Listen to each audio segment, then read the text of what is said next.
With 126 days until the midterm election, and with the post-4th of July ability to count to 21, can you count to 21 today, I can Kurt? count to 21, yes. That's good. It took me a while to get that joke. Yeah. I'm afraid to admit. It's an old joke. Yeah. And it only works for guys.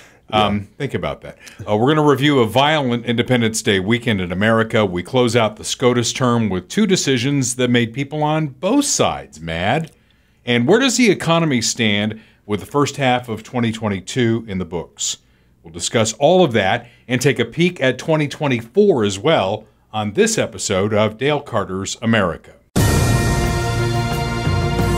From the heart of flyover country, he's not on the far right, and he's certainly not on the far left. Like you, he's somewhere in the middle.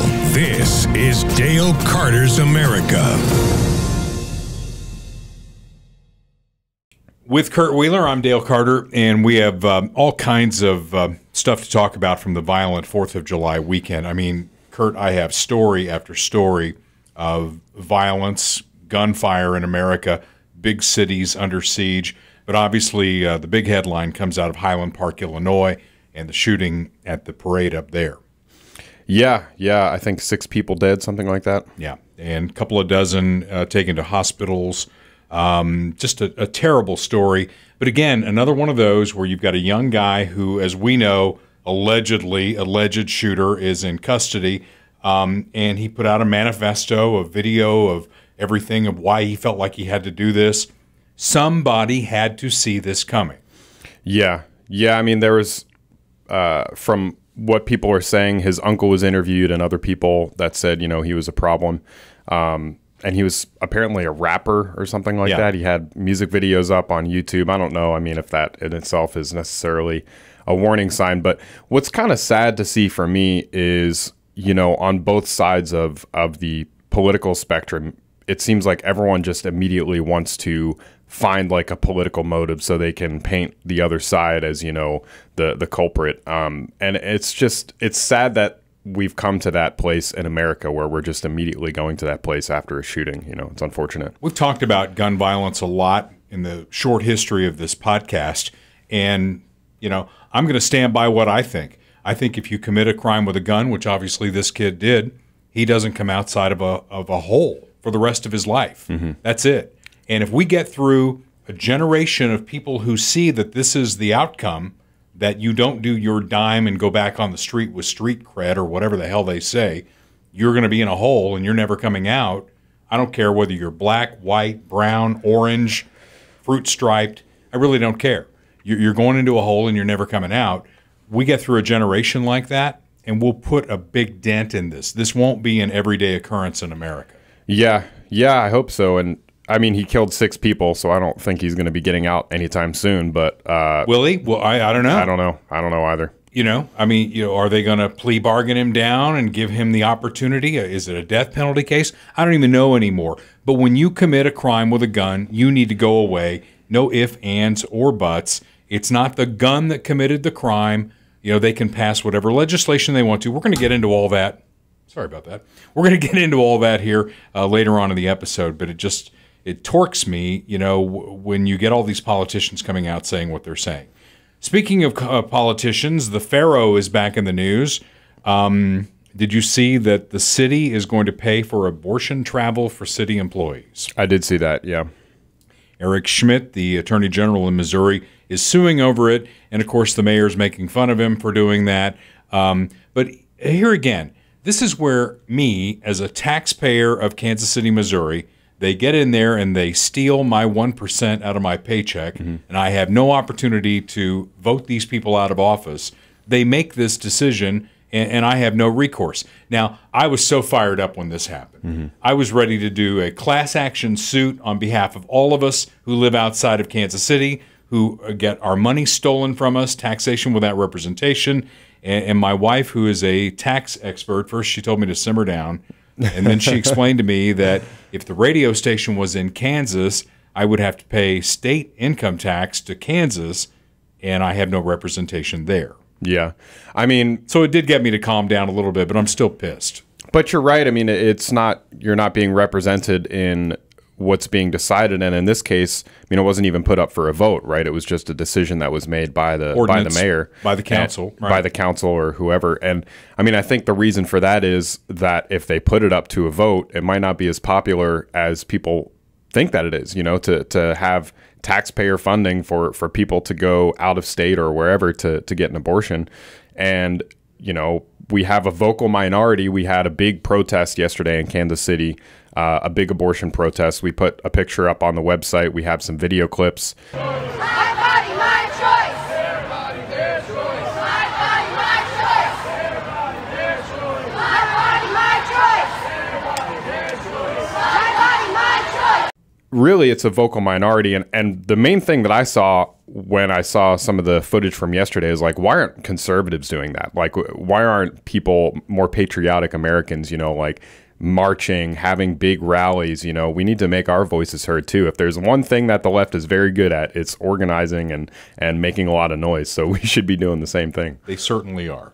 One last thing in the news, and that is the January 6th committee. They keep doing this. And I saw over the weekend that Adam Schiff says, I've got the smoking gun now. And I thought about what you said about Chicken Little. Right, it's like, right. How many times? Yeah. This is the time. Trump's going down. Yeah.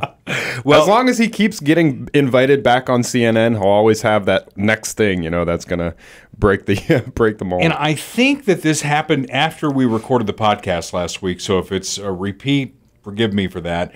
But, you know, the testimony from the former White House aide on hearsay, by the way, yeah. She did not have firsthand knowledge of all this, that Trump was in the limousine and he wanted to go to the Capitol. The Secret Service wasn't going to let him. So he grabbed the guy, then he grabbed for the wheel and all that.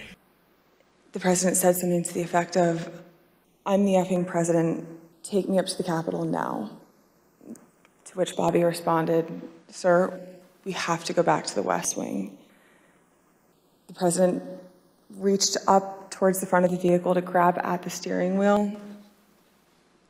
Mr. Engel grabbed his arm, said, sir, you need to take your hand off the steering wheel. We're going back to the West Wing. We're not going to the Capitol. It sounds very dramatic, but it doesn't sound very true when the Secret Service agents that she mentioned said, we're ready to testify. Right. Like, you mean the actual people in the car testify? The people in the car want to testify and say that never happened. So again, with everything that's happening and everything that's going wrong in this country that we're going to get to when we review where we are and what's coming, that's all they have. Yeah. No, it's just Orange Man bad, January 6th, over and over. And it's the same thing that we've always talked about, which is that they'll come out and make this claim, make this fabrication, everyone believes it, and then no correction is ever made. Or if it is made, it's made, you know, on page 7 in fine print. Does everybody believe it? I mean, I don't know if everyone believes it, but it's the narrative that, you know, the mainstream media comes out with, you know, is that, you know, Trump wanted to go to the Capitol. He was reaching for the steering wheel or whatever. And it's like, I mean, first of all, he's the president, right? Like, if he wants to go to the Capitol, they're going to go to the Capitol. You have to go to the Capitol. Right. That's your job, is to do what the president wants. He's the commander in chief, you know? And like, the whole, you know, dramatization of the story, like he reaches for the steering wheel, he pushes the guy out of the way. It's just funny. I mean, it's hilarious to me. It sounds like awesome, honestly. That's my personal opinion. I wish that was true, but it's obviously not. One of the Democrat congressmen on this committee was on CNN, and even CNN is like, you know, there needs to be some corroboration here. Yeah. And the congressman goes, not really, because this is not a court of law. It is just an incredibly damning and dramatic story. I would just, as a journalist and as an American, appreciate more corroboration for the story, since as of now, it is hearsay. I mean, it is somebody saying, this is what I heard. Yeah, and of course, we're not in a court of law, and we're not charging anybody with any particular offense.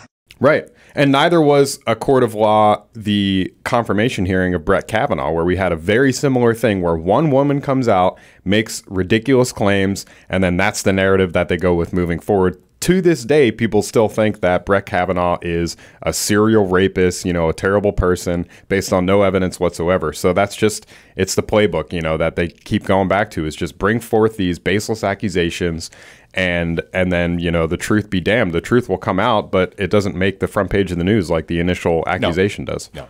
I would say it may page 16, but if it's in the Kansas City Star, they only have 3 pages, so it's now on page 3.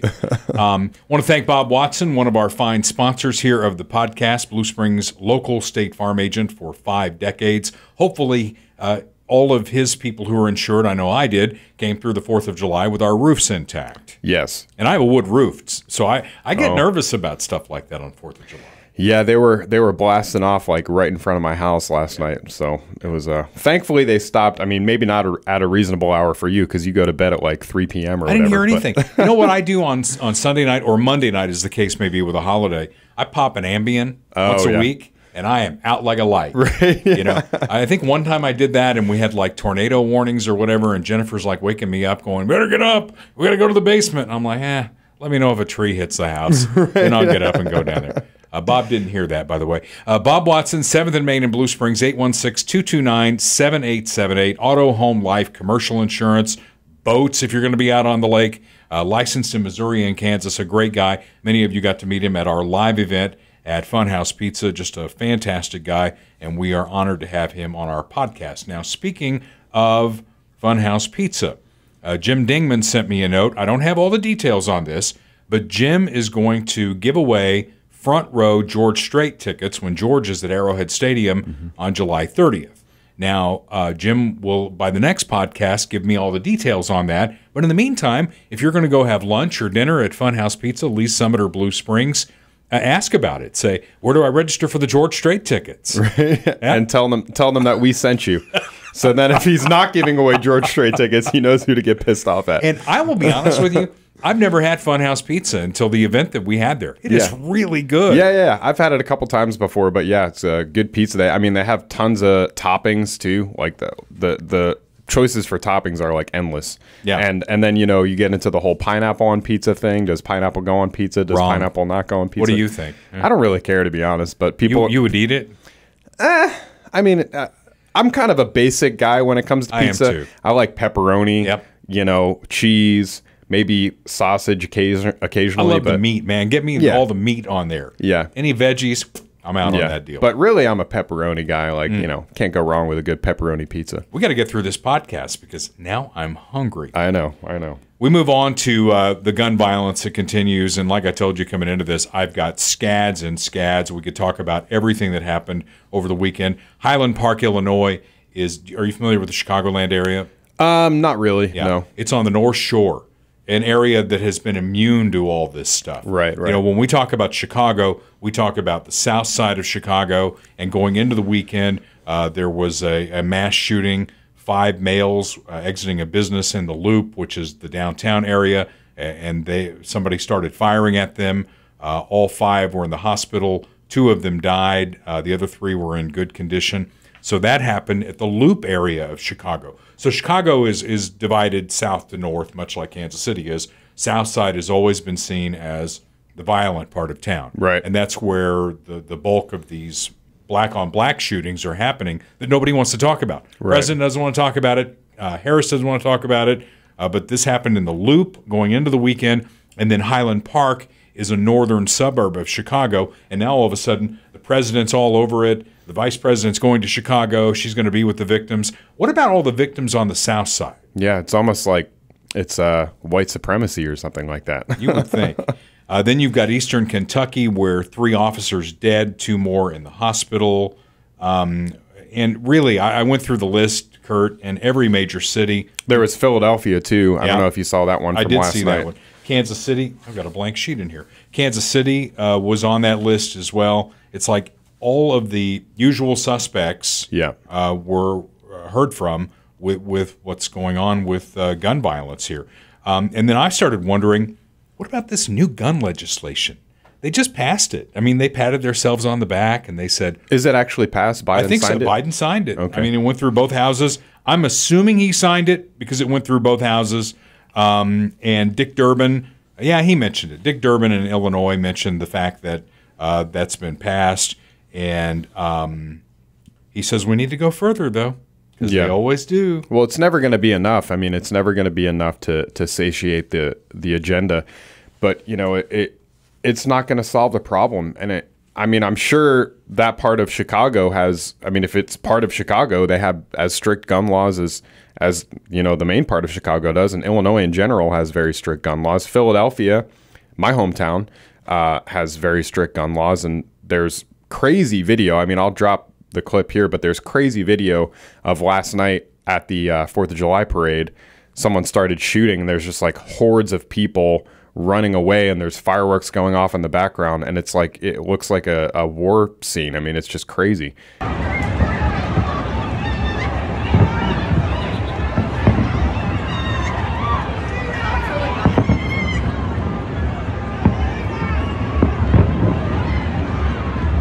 are they saying?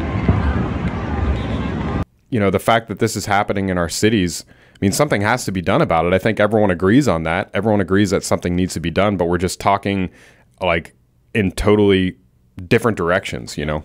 Well, Durbin complimented the gun bill that the president recently signed, so there we know it's been signed, saying it will save lives. However, he said the root of the issue isn't being addressed. Durbin insisted AR-15 weapons are collector's items and don't really have a self-defense purpose, because he would know. All these people in Congress are experts on what you should have under the Second Amendment. Yeah, they know everything about the AR-15. They know they could, you know. Well, I'm it means sure assault rifle, doesn't it, Kurt? I'm sure if you went up to Dick Durbin right now and you said, "What is the caliber of an AR-15?" Yeah. He would be able to tell you immediately. I mean, I've learned, and I'm not even a gun guy, which we say a lot on this podcast, that AR doesn't stand for assault rifle. Right. Do you remember what it stands for? I don't, but it doesn't stand for assault rifle. No, it stands for Armalite rifle. That was the original manufacturer of the weapon. It's a civilian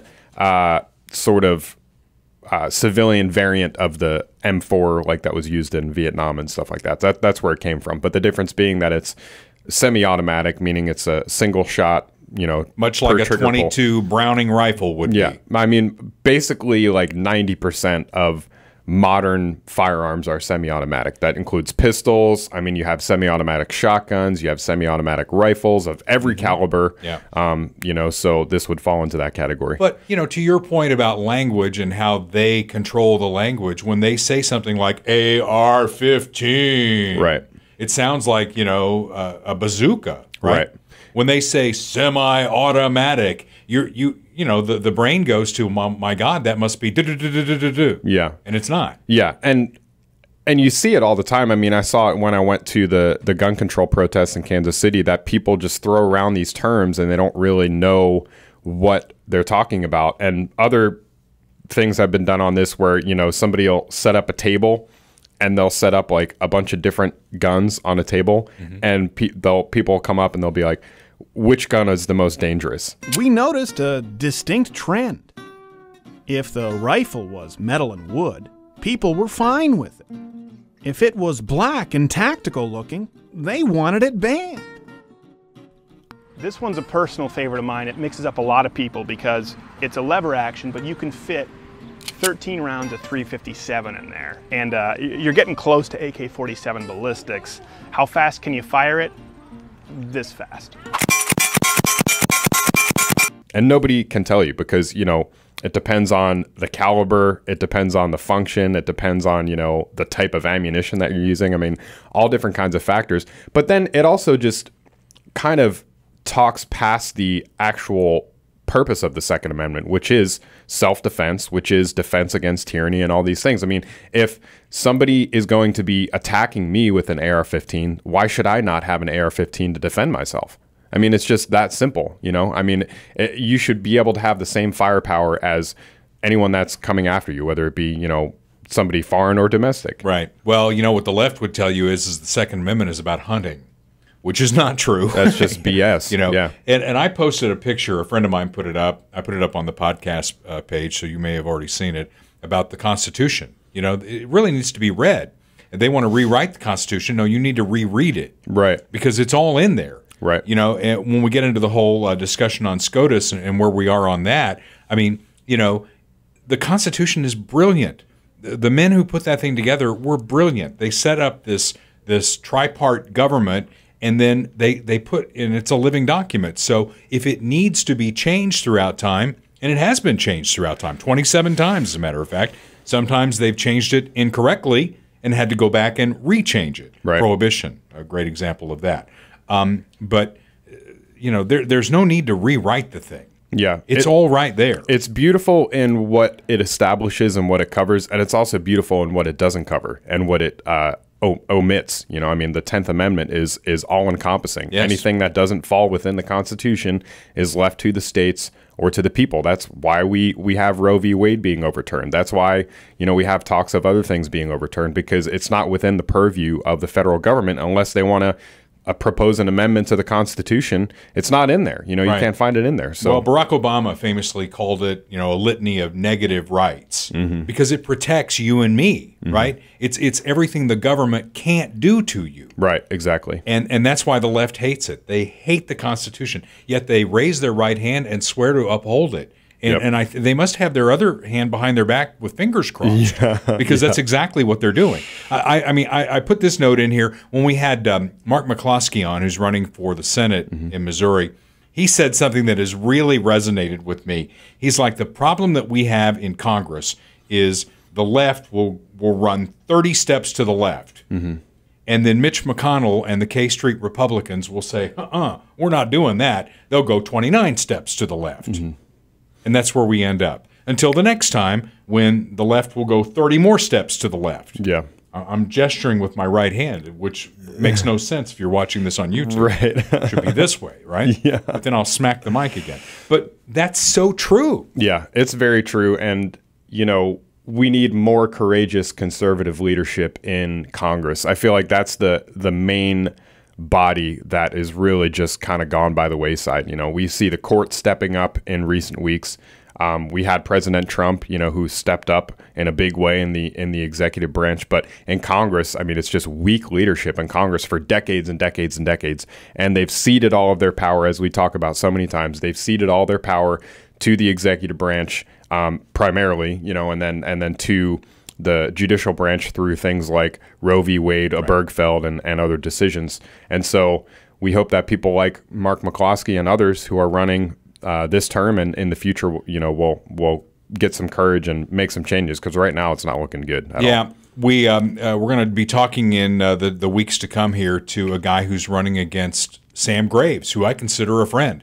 And his name is John Dady. Would that be Daddy or Dady, or I don't know. I don't know, but we're going to find out. He's going to be a guest on this podcast coming up, and he's going to make his case on why he's challenging Sam Graves in the primary coming up on August 2nd. I read through some of his stuff, and he said Sam Graves has been there for 22 years. I'd kind of lost track of all that. I thought of running for that 6th district seat at one point. And all of a sudden, the Graves people started returning my calls, going, oh, wait a minute, we don't want you to do that. We don't want you to rock the boat. And I said, well, I would not run against Sam because I consider him a friend. But I thought maybe he would run for this open Senate seat. And they're like, no, their feeling is he's been there long enough that when the Republicans take over, he's going to get like a big committee chairmanship out of it all. But what has he done? This guy who's running against him makes a great case. It's like he's not really getting anything done. Doesn't that tell you everything you need to know, though, when they say something like that? Well, he's hoping to get a committee chairmanship. That's what it's all about. It's all about inside baseball. It's all about, getting the right donors, pleasing the right people, getting in front of the right crowds. And it's just old politics. It's not working. It's not effective, and it's not the voice of the people as Congress should be. The whole thing is just out of whack. The whole thing has just gone to hell. I want to make a point that we invited Sam Graves to come on the podcast, and nobody ever returned my call. So if you hear the opponent on this podcast, you had a chance to be on, and you still do have a chance to be on it to state your case. But this guy approached me, and so we're going to put him on. We're going to hear his views. Yeah, absolutely. Here's the deal, though. When you go in to vote, not you, but when people in general go in to vote, they look for the name they know. Right. That's why incumbents on both sides get reelected at the clip that they get reelected. Now, what's going to happen in this midterm, it's going to be an awesome chance for the Republican Party because people are so pissed right now about everything. The right track, wrong track right now is 85% wrong track. That's the highest number I've ever seen. Yeah. So those people are going to be, they're going to hold Biden accountable for it. It's going to cost them Democratic seats, and that's going to be an opportunity. But usually, and especially in an off-year election, they go in, it's like, Sam Graves, check the box. Well, you bring up a great point, which is that we get what we deserve. I mean, people get what they vote for. You do. And it's so true. I mean, you see people like Mitch McConnell, Grassley, you brought up at the live event, I think, Nancy Pelosi. Schumer. And it's Schumer. I mean, it's not just Democrats. Patrick Leahy. Yeah. My God, he's the president pro tem of the United States Senate. Yeah. And he's been there for 100 years. He can't put two words together. Yeah. Yeah, and people keep voting for them. So, I mean, that's what we get. It's not just the candidates. I mean, it is the candidates. We need better quality candidates. We need fresh blood. We need new, young conservative leadership that is truly conservative and is going to go in and shake things up and rock the boat. But, people at the end of the day, they're going to vote for who they vote for. And, we have uninformed voters. I think Rush Limbaugh called them low information voters, but he was right. And he was right. People just go in, they vote for who they know, and that's that. Term limits go against every fiber of my being at my core, because I think that we as an electorate ought to do our homework, but the fact of the matter is we don't. Right. So that's why I'm supporting the Convention of States and what they want to do from the outside. Right. An amendment to the Constitution from the outside, which we have the right to do under Article 5 of the Constitution, because otherwise we're never going to get there. And you notice that when we talk about things like this, we talk about doing it through legitimate means of amending the Constitution, right. Not how are we going to find a way to make an executive order or to get Congress to pass some law or to get the Supreme Court to make a ruling. We've got 6 seats on the Supreme Court. They Yeah. should unilaterally put term limits in. Right, right.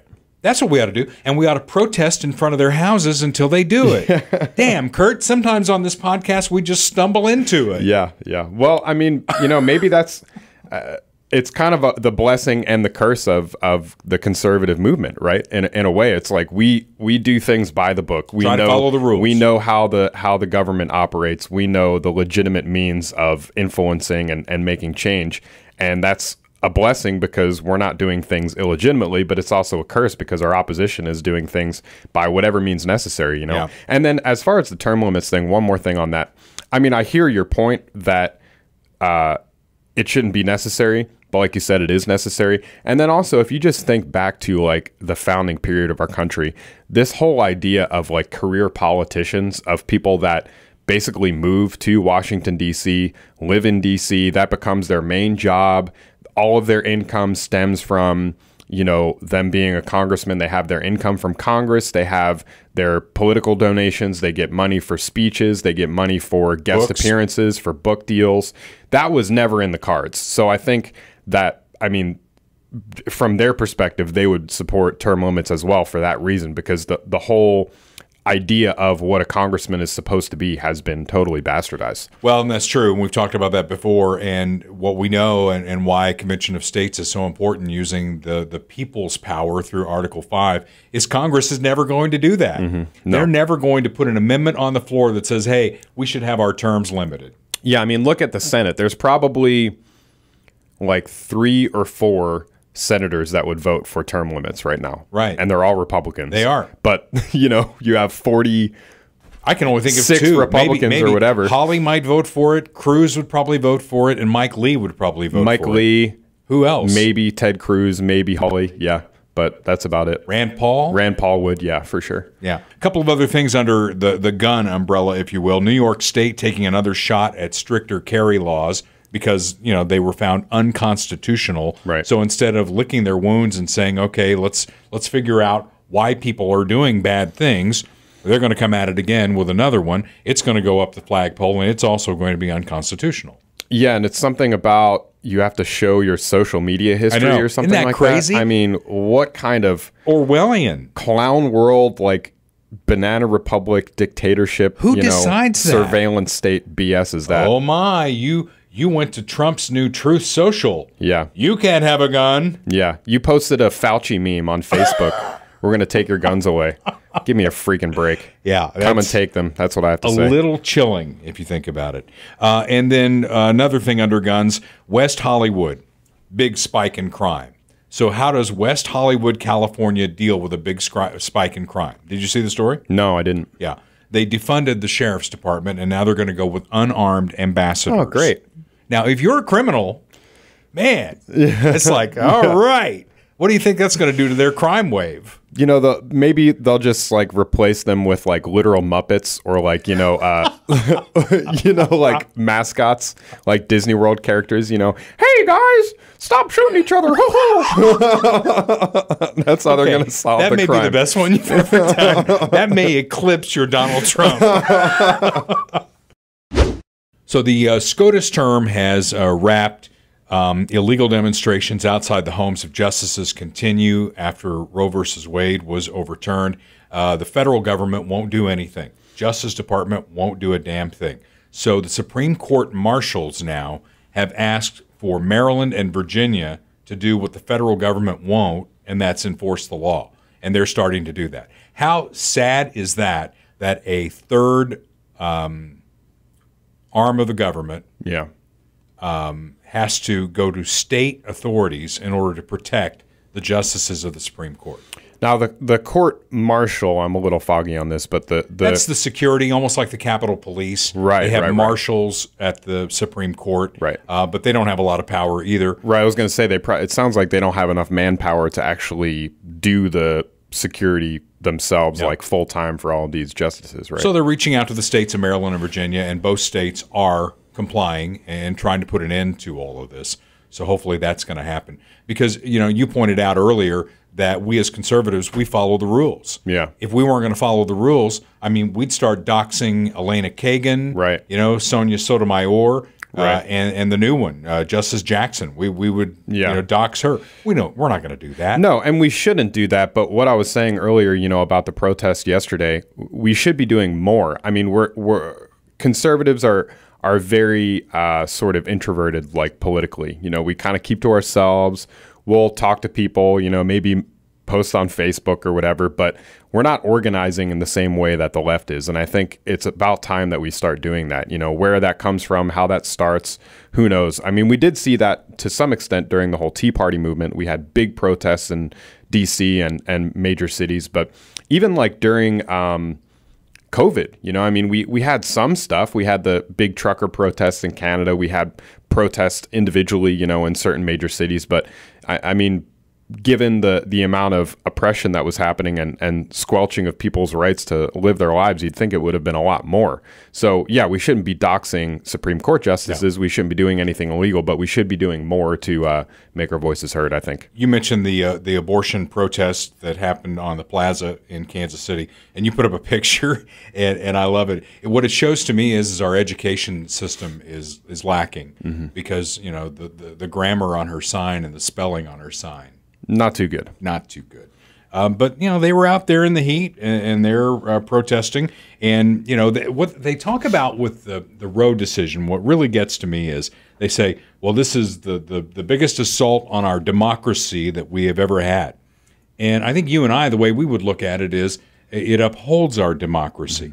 Because what happened in 1973 was 7 men, one of them black, and 6 white men decided Roe versus Wade. Right. There was no democracy to it. And now what you're seeing with this court, with the Roberts Court now with 6 conservatives, 5.5 conservatives, let's be honest about it, now they've returned that to the states, and now it can be about democracy. Right. It can be about what California wants, what Missouri wants, what New York State wants, what Florida wants, what Texas wants. That's what democracy is about. Let's have the discussion. What they don't like is the fact that things that they don't think they could pass, they've had this reliable other branch of the government to pass things for them. Yeah. And now they don't. Well, I mean, it just goes back to the common theme that we always talk about, which is the mastery and manipulation of the language. And if you pay attention, when they say our democracy, what they really mean is liberal power. Liberal institutions, liberal policy. That's what they mean. So when they say it's an attack on our democracy, they don't say that about you know, states that are going to restrict or ban abortion, because those states are acting in a democratic way. You know, it's going through the state legislature, and that's that. You know, so they're not using that word legitimately. I mean, I would challenge somebody that says that, you know, overturning Roe is an attack on our democracy. Like, what is democracy? Define that for me, because we're clearly not talking about the same thing. No, we're not. You know, years ago when I was a sideline reporter on a high school football broadcast, I'll never forget this. One of the referees who was standing in the end zone, he told me that both coaches are mad at me. So I must be doing my job okay. So both sides are mad at the Supreme Court. We get past the Roe decision to the final two decisions, and they were Remain in Mexico and clipping the wings of the EPA. Remain in Mexico was an executive order issued by Donald Trump, and a court said that Joe Biden had to keep that policy in place. The court rightly said that this is Joe Biden's ball now. It's been his ball since January 20th of 2021, and he gets to decide that from an executive level position. Conservatives are screaming bloody murder. I think that taking away Remain in Mexico is going to make that horde at the border just, I mean, they just put out a piece of red meat to some dogs and said, hey, come on. Yeah. Dinner's on. Yeah, I mean, I do think that it is more within the legitimate authority of the court, but it's just another example of like a missed opportunity, because we could have enshrined the border wall and border security in actual legislation, like Republicans have been saying they were going to do for what, 30, 40, 50 years now, and still haven't done it. So, I mean, this is just another example of failed Republican leadership. We could have enshrined that. We could have put that in law. We had Donald Trump as president. He got elected, like, top 3 issues was building the wall. Top 3. We had Republican control of Congress, and we didn't do it. So this is the price that we pay. He did what he could through the executive branch, but now we have a new executive in, and he can do what he wants through the executive branch. So to my point, the court made the right decision there, even though the right doesn't like it. They also made the right decision on the EPA, because what we've gotten now, there are 3 branches of government in the Constitution, but as a practical matter, there are now 4, because you've got all these agencies that are in the executive wing that basically take their mandate from Congress and expand it on their own. Yeah. With no congressional. The bureaucracy is arguably the largest branch of government now. Yeah. So, you know, exactly. That's the point. And Congress needs to step up. I think we keep saying the same thing over and over again. Congress needs to step up and do their role. They're going to have a chance to do that when the Republicans take over, and you and I are going to hold their feet to the fire. But I just thought this was – because what the EPA was trying to do was say, okay, here's our mandate, but we're going to go back to existing coal plants, and we're going to make your life a living hell. That was never in the mandate from Congress. They expanded their own mandate, and the court said you can't do that. So can you expand a little bit on what the ruling said specifically about the EPA? Well, it said you can't go in and tell a coal plant that, you know, we're going to put onerous things on you to try and run you out of business. Right. It was like taxes on carbon emissions or something like that, I believe. It would essentially shut down the coal industry, and that's what their goal is. That's what the left really wants to do. And all they have to do is look at Germany right now, and you can see that Germany is rebuilding coal plants. Right. Because the green energy, the practical use is not where they want it to be. The science is lagging. Yeah, and what happens, you know, if we shut down our coal plants, then where is the energy for all these electric vehicles that the Biden administration's telling us to buy going to come from? I'm telling you, man, it's going to be 100 degrees in Kansas City this week, and I'm just worried that whatever grid we have is going to fail. Yeah, because of what they've done, their policies, and what they've done. Well, you have energy companies like Evergy here in Kansas City. One reason not to upgrade to those digital thermostats is that Evergy is actually controlling remotely the temperature you can set your house to. I don't have one of those. Yeah, me neither. And I'm not going to get one of those. Sorry, guys, not going to happen. So, you know, we talk about this a lot. The way the Supreme Court is supposed to work, the way each branch is supposed to work. Congress makes laws. The president enforces those laws that have been passed through the executive branch. And when there's a question about whether it's constitutional or not, that's when the court comes in. I mean, that's pretty simple, don't you think? It's very simple. Yeah. Yeah. So this court is going to take us back there. Yeah. But, I mean, that's only one part of the 3-pronged system, right? I mean, the court can do its part, but if Congress doesn't do its part to take back its power from the executive branch, then to a certain degree, it's sort of null and void. The court doing its part is great, but it doesn't change the power imbalance between the executive branch and the legislative branch, which I think is really the bigger issue. Well, we're 126 days away from the midterm, and then we need to hold that Republican majority's feet to the fire and then start working on the next president in 2024. Yeah. Because those three things, can you imagine the good that could be done for this country? You know, the left will squeal like stuck pigs. They're going to squeal anyway. Yeah. They're never going to get everything they want. So even if you give them a little bit, they're never going to be satisfied. I wish Mitch McConnell would understand that.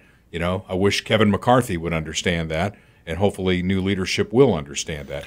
You know, but you were going to say? Well, I was just going to say, you know, like, I mean, I'm kind of more cynical than you, I think, and yes, I'll be voting for Republicans in the ones that I want in the primary and then in the general election in the fall. But we've been having this back and forth for decades now. And the whole time as an adult for me, that I've been through election cycles where the power goes back and forth from Republicans to Democrats. You have Democrats come in, do all these terrible things, and then it's like, oh, we're going to get a red wave and everything's going to change, which I'm not saying is what you're saying, but people seem to believe that. And then we get Republicans in there and nothing changes. We just go slower towards the same destination, as we always say. So, I mean, yeah, we're going to hold their feet to the fire. We're going to hold them accountable. But I just think that it's like we have the example of that not happening. So, like, I just find it very hard to believe that something is just magically going to change. You know what's different now is you and I weren't around doing this podcast. So we're going to keep their feet to the fire, and we're going to bitch nonstop if that's what it takes. So one more thing on the court here. Elena Kagan, her dissent in the EPA thing, because it was a 6-3 decision on the EPA, and it should be 9-0. You know, Supreme Court justices should be able to look at this and say, no, you can't, as an executive, not even the executive branch, basically an agency within the executive, you can't just go out and write your own laws. Right. They've got to come through Congress, and there's got to be congressional oversight. Well, Elena Kagan, you know, where you've got Justice Jackson, who's coming in, who's not a biologist, because she can't even tell you what a woman is. Right. She should sit next to Kagan, because Kagan is an expert. She knows everything about the environment. And in her dissent, it didn't talk about the law or why she thought, you know, it should be upheld. She talked about global warming and the fact that very soon the eastern seaboard is going to fall into the ocean. Right. That's in her official dissent. Yeah, it's the ends justify the means incarnate. And I think Jackson's going to do the same thing. I mean, if her record and her... Will she determine what a woman is? Because she didn't in her hearing. Well, I'm sure it'll come up. You know, she's going to have a long time in the court, so I'm sure it's going to come up. And we'll see if she has an answer then. I mean, you know, it's kind of ironic. Magically, Roe versus Wade is gone. Now, magically, everyone knows what a woman is again. So yeah, there crazy you go. How that worked out. Yeah. Bob Watson knows what a woman is because he's an old school guy like you and me. That's right. Bob Watson, our favorite Blue Springs local State Farm agent for 5 decades. Yes. He knows his stuff. He cares about his country. And that's why he sponsors our podcast. Ring him up at 816-229-7878. You'll find him at 7th and Main in downtown Blue Springs. He's been my insurance agent for 27 years. Love the fact that he's got a team of people to answer the phone. I hate it when something bad happens and you can't get a human. Yeah. Oh, I hate that. And you go through the whole phone tree and all that. Right. I call Bob's office and I'm like, I need to talk to Terry because Terry knows my life front, backwards, sideways, diagonally, and she takes care of me. Yeah, you don't get the press 1 for car accident. No. Press 2 for home insurance. Auto, home, life, commercial insurance, boats, licensed in both states, has a great clientele, not just in Blue Springs, but all over the Kansas City metro area. So if you're looking Missouri for and Kansas. Exactly. Yeah. He can take you in Kansas. So wherever you are, if you need insurance, call Bob Watson at State Farm. Now let's talk about this economy. Biden was asked, and I hope we can drop a clip here, how long Americans are going to have to deal with high prices, and basically he says, as long as it takes. Are you confident that that cap would bring down prices for American drivers? And how long is it fair to expect American drivers to continue to pay a premium because of this war? Let me hear this. The second part of the question was, would it bring down the price? Will it bring down prices? And the war has pushed prices up. They could go as high as $200 a barrel, some analysts think. How long is it fair to expect American drivers and drivers around the world to pay that premium for this war? As long as it takes. So Russia cannot, in fact, defeat Ukraine and move beyond Ukraine. So if I'm Vladimir Putin, you know, it's kind of like the criminals, right? Mm-hmm. Oh, another gun law? Ha, ha, ha, ha. Putin's over there going, I'm screwing up your economy. Right. Let's slow it down, guys. Let's just take our time here. He's taking the long game because I think initially he thought he could take Ukraine in like 2 weeks, right? And now he knows that's not going to happen. But what he's seeing in the bigger picture that Biden can't seem to see is that he, you know, for all these sanctions, he's screwing up our economy. Or at least that's the impression that's being given. You know, maybe that's not even true because, I mean, we have terrible economic policy here in America that's probably doing the lion's share of the work and screwing up our own economy. But blaming Putin, you know, is a convenient scapegoat. And Putin's like, oh, well, even if it's, you know, even if I'm just making a 2% difference, or even if I can just get in the craw of the Biden administration, why not keep this going? I mean, that's a great point. Maybe he just wants to keep the conflict going so that he can, you know, be on the top of everyone's mind and be the world's boogeyman, you know? Well, and to your point, I think we've dropped this clip before. Jerome Powell, questioned by the Senate, basically said that inflation was in place long before what happened in Ukraine. Yeah. But it probably is worse as a result of what's going on, and we've given Vladimir Putin a lot of power. And now they're saying things with their outside voice. Mm-hmm. Did we drop the clip from What's Her Face, the comedian, last week? I don't think so. No. Who am I thinking of? Wanda Sykes. Wanda Sykes. Thank you. We should drop it because they're saying with their outside voice what they really mean. Right. You know. And when she goes on Colbert, you know, and she's pissed about Roe versus Wade being overturned, you know. In fact, when she came out on Colbert, Colbert's like, how are you? And she goes, I'm a black lesbian female. How do you think I feel right now? And I'm thinking to myself, you're a lesbian. Right. Are you going to get pregnant?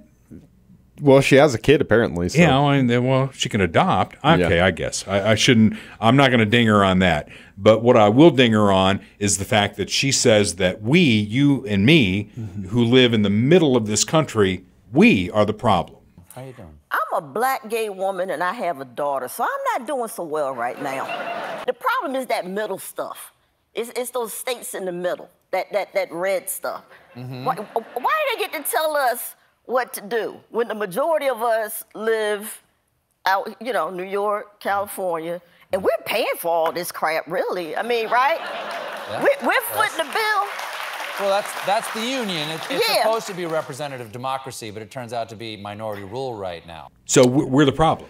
Yeah, it goes into the whole mindset of the elite, you know, left. I mean, they view the middle of the country as, I mean, that's where the term flyover country comes from. You know, it's California, it's New York, the East Coast, the West Coast, and everything in between is just kind of whatever.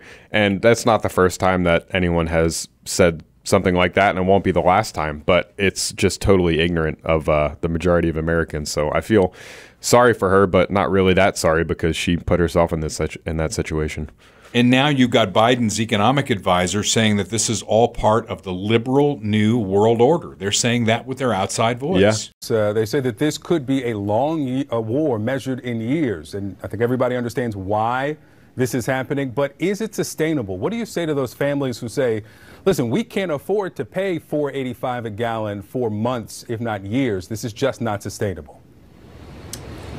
Well, what you heard from the president today was a clear articulation of the stakes. This is about the future of the liberal world order, and we have to stand firm. Biden has said it himself. We dropped the clip last week or the week before when asked about gas prices. You know, his go-to response, if it's not blaming Putin, his go-to response is, well, we're making a transition to a new economy. We're going to a new world order, and that when we come out on the other side of this, it's going to be so much better.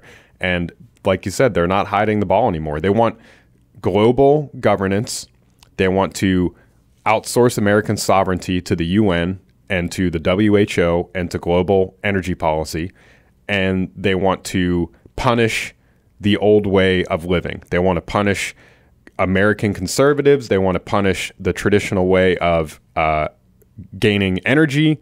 They want to punish American independence and all of these things. So it's no secret. But they're saying it with their outside voice now. Right. They used to keep that stuff inside. Right. Inside baseball. But now and they're it's saying and it it's out. and it's ironic because you have people that have been pointing this out for a very long time that have been called conspiracy theorists, tinfoil hat, all the rest of it. And of course they're right. I mean, of course they've been right the whole time. I mean, you know, the same people that said that you know, COVID is the worst thing in the world, the vaccine is totally effective and everything else, you know, that's been proven wrong too. And now here we are in the same place again. The same people who are pointing out all that stuff were right about this too. Go figure. Well, this is not a conspiracy theory. The stock market finished the first half of this year with the worst first half performance in a year since 1970. Yeah, it's pretty bad. That is abysmal. And before we came in to record the podcast, I don't know where it is now, but the Dow was down another 500 points. I mean, you know, the economy is going south very quickly. And again, 85% of the country, a lot of Democrats in that 85% say the country's on the wrong track. Well, they voted for it. So. They did. So here's my prediction on Biden. Because I think if you got a Democrat, to be honest with you, maybe without any microphone around, they would tell you this is an absolute shit show. I mean, I think that's being kind. It's an absolute shit show. And behind Biden is even worse because Kamala Harris, you know, her performance has just been abysmal. Behind that, you've got Nancy Pelosi. I can't think more than, let's be kind, 15% of the country would be on board with a Nancy Pelosi presidency. Yeah. That's probably the hard number. So here's probably my prediction. the same people that keep voting her back in the office. Well, probably the same 15% who think we're on the right track. Yeah. Because 85% don't think we are. So here's my prediction on Joe Biden. After the slaughter that's coming in the midterm, and you know it is, he can't say anything now because he's got to at least pretend like he's in the game.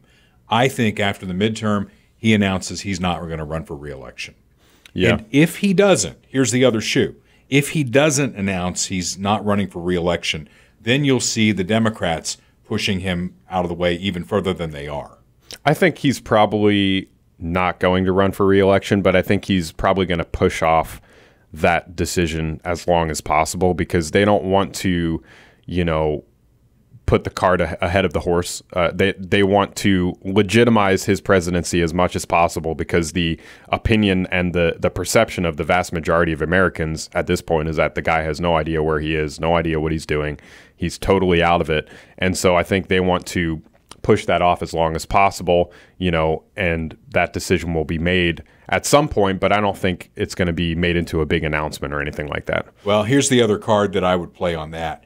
Because if he doesn't do that, I think moderate Democrats and Democrats who see a future of the party behind on the other side of him, they're going to turn up the heat on Hunter. You're already seeing it. I mean, you're seeing CNN and MSNBC asking questions about Hunter. They're going to turn up the heat on this. And now they've got voicemails that show Joe Biden was aware that things were going on. In order to get Biden out, you think? Yep. And I think they would at that point. I think at that point they would just ride the horse that is Harris until either that. I mean, if he does what they want him to do, if he's a good boy, if he's a good little Joey, and he goes out there after the midterm shellacking and says, you know, I'm not going to run for re-election, then they'll ride it until 24, use that period of time to come up with the next candidate. And the Republicans should be doing the same damn thing, by the way. Yeah. But if he won't play ball with them and take this bullet, metaphorically speaking, I think that's what they'll do. They'll turn up the heat on Hunter. Yeah, I don't really see it because, I mean... Put it in a jar somewhere and we'll revisit it. Well, here would be my quick rebuttal to that. I mean, I think the whole Hunter Biden thing, it's more than just like a family affair, right? It implicates the entire Democrat machine when you really think about it. I mean, it certainly implicates Barack Obama. It implicates the Obama presidency. It implicates the Biden presidency. I don't everyone know. that works for Biden. I think they can cut off Joe and cauterize the wound. Maybe, but they're legitimizing all of the questions that Republicans have been asking about corruption in the Democrat Party, which is not a smart political move on their part. I think they would be much more likely to go with the health angle, you know, where they would say something like, Joe Biden's health is an issue. They're never going to say he has dementia or anything like that, but they'll say that, his health has come into question and he needs to, not run for re-election so that his health can be taken care of and all of that. I think that would be a much more likely scenario than you're saying the Hunter he Biden plays thing. ball. You're saying he plays ball and he goes out and he says he's not going to run for re-election. Whether he does or doesn't. I mean, whether he does or doesn't. If he doesn't, then they'll just come after him harder on the health thing. But I don't think there's any way that they would go down the Hunter Biden route, because they've spent the past 3 years now calling all of that a conspiracy theory, calling it, far-right propaganda. But they're reporting on it now. Yeah, they're reporting on it, but I mean, they're reporting on it begrudgingly. I mean, they're barely giving the attention that it deserves. Right. Obviously, we'll see. It's a prediction. Yeah, put it in a jar. Yeah, we'll revisit. Let's see. Let's see. Obviously, we've got tape here, so we can come back and you can either say, "Oh, what an idiot you were," or I can say, "Hey, what an idiot you were." we make a lot of predictions on this show. We got to start putting some skin in the game. Let's put $20 on it. Come on. Is that legal now? I think it's legal in Kansas. We can bet now in Kansas, but not in Missouri. Sports betting, does this count as sports betting? Probably. You can bet on anything in sports. True. You can bet on how many hot dogs Joey Chestnut will eat. I mean, that is the big story that comes out of 4th of July, and we'll leave you with this. Joey Chestnut is the 15-time champion now of the Nathan's Finest hot dog eating contest. Yep, he is the quintessential American hero. He's the GOAT of hot dogs. He's the GOAT of hot dogs. Is there GOAT in hot dogs? Yeah, I don't know. Yeah. It's possible. He is. I mean, he's the GOAT, the greatest of all time. He's the best hot dog guy. He had an injury. He had like a leg injury that they were reporting on. And I'm thinking to myself, he put 65 hot dogs in his mouth and chewed them up. What the hell did that have to do with his foot? Right. But maybe he chopped off his foot. He just had like an empty vessel there for the hot dogs to go. Yeah. I can't watch that, man. It's so gross. I mean, I think it's cool. Like it's an interesting American tradition or whatever, but just like watching people shove hot dogs down their throat, it's like, ugh. And I like hot dogs. Like, I do too. Nathan's hot dogs are delicious. Yeah. I don't want to have that ruined for me. You know what I mean? Like I'd like to keep enjoying hot dogs. Well, let me ruin it further. I mean, don't you have scientific curiosity about what happens on the other end? I mean, I've had plenty of experience. I can tell you that much. Not 65, I would hope. Not 65, yeah. You see the pictures of like him holding up the belt and like celebrating, after, and it's like, just look at this picture. This guy is in like incredible discomfort right now. He just ate 70 hot dogs. Like he's about to crap his brains out. Well, he definitely will do that. And on that note, I want to go buy Funhouse Pizza and get a pizza. I don't even want to think about a hot dog right now. Until next week, this is Dale Carter's America. The views expressed on Dale Carter's America are Dale's and Kurt Wheeler's. They do not necessarily reflect the views of KFKF or Steel City Media. Comments can be sent to dalecartersamerica@gmail.com. Check back for weekly episodes. Subscribe, spread the word, and give us a 5-star review. Thanks for being a part of Dale Carter's America.